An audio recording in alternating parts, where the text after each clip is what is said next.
Suddenly an instinct made me draw hastily back. I was on the very edge of a precipice. One step more, I must have fallen. I took fright and gave up my nocturnal promenade." This primacy in the faith state, a vague, expansive impulse over direction, is well expressed in Walt Whitman's lines. "Oh, to confront night, storms, hunger, ridicule, accidents, rebuffs, as the trees and animals do. Oh, camarado, I confess I have urged you onward with me. I still urge you, without the least idea what is our destination, or whether we shall be victorious, or utterly quelled and defeated." This readiness for great things, and this sense that the world, by its importance, wonderfulness, etc., is apt for their production, would seem to be the undifferentiated germ of all the higher faiths. Trust in our own dreams of ambition, or in our country's expansive destinies, and faith in the providence of God, all have their source in that onrush of our sanguine impulses, and in that sense of the exceedingness of the possible over the real. When, however, a positive intellectual content is associated with a faith state, it gets invincibly stamped in upon belief, and this explains the passionate loyalty of religious persons everywhere to the minutest details of their so widely differing creeds. Taking creeds and faith state together as forming religions, and treating these as purely subjective phenomena without regard to the question of their truth, we are obliged, on account of their extraordinary influence upon action and endurance, to class them amongst the most important biological functions of mankind. Their stimulant and anesthetic effect is so great that Professor Leuba, in a recent article, goes so far as to say that so long as men can use their God, they care very little who he is, or even whether he is at all. Says Leuba, "The truth of the matter can be put in this way.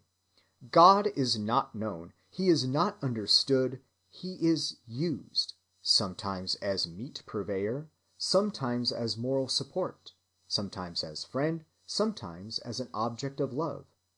If he proves himself useful, the religious consciousness asks for no more than that. Does God really exist? How does he exist? What is he? Are so many irrelevant questions.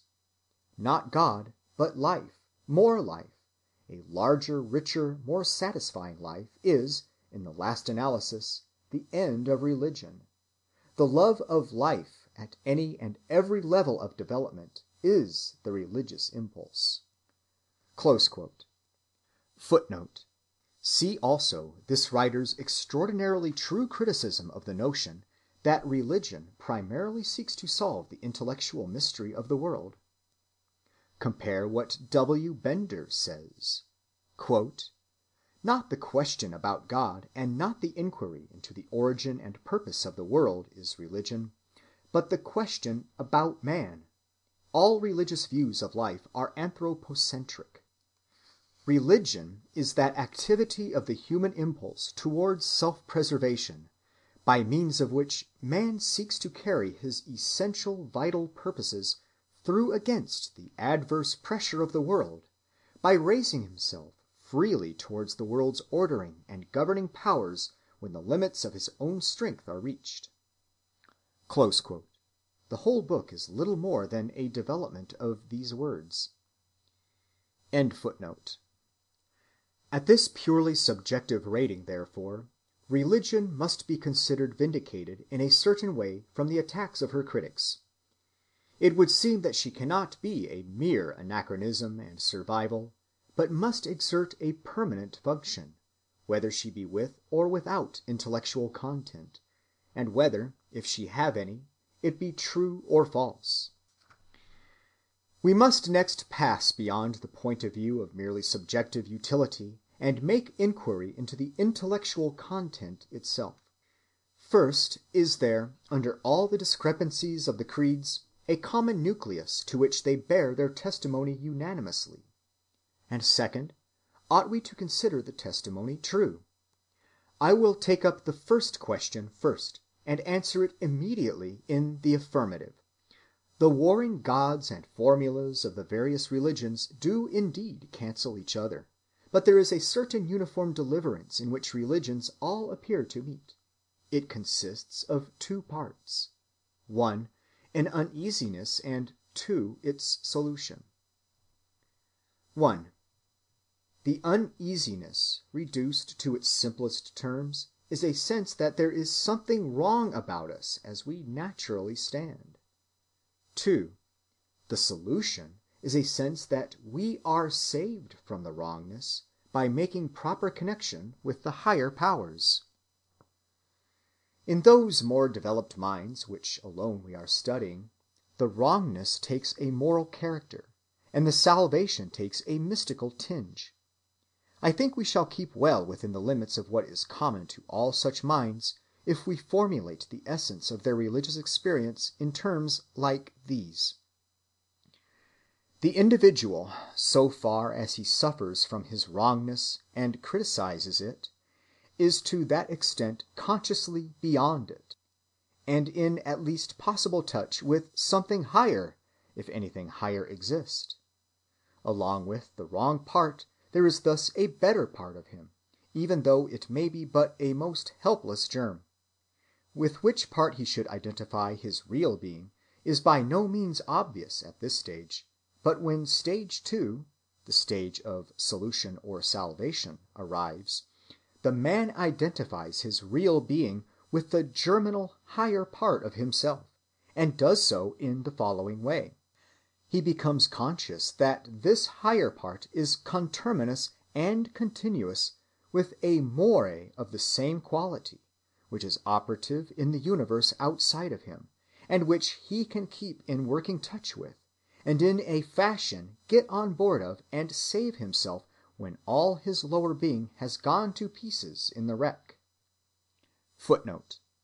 Remember that for some men it arrives suddenly, for others gradually, whilst others again practically enjoy it all their life. End footnote. It seems to me that all the phenomena are accurately describable in these very simple general terms. Footnote. The practical difficulties are: 1. To realize the reality of one's higher part; 2. To identify oneself with it exclusively; and 3. To identify it with all the rest of ideal being. End footnote. They allow for the divided self and the struggle. They involve the change of personal center and the surrender of the lower self.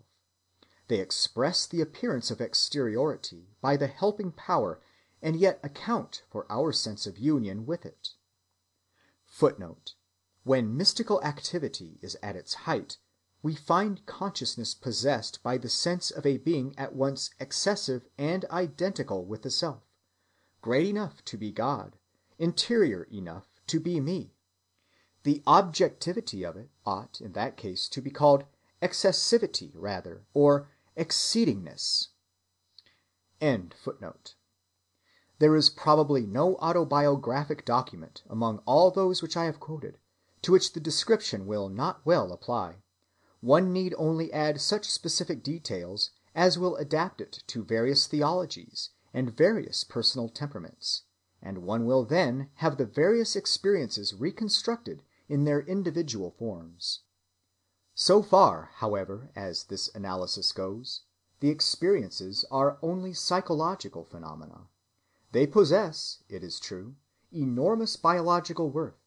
Spiritual strength really increases in the subject when he has them. A new life opens for him, and they seem to him a place of conflux where the forces of two universes meet. And yet this may be nothing but his subjective way of feeling things, a mood of his own fancy, in spite of the effects produced. I now turn to my second question. What is the objective truth of their content? Footnote. The word truth is here taken to mean something additional to bear value for life. although the natural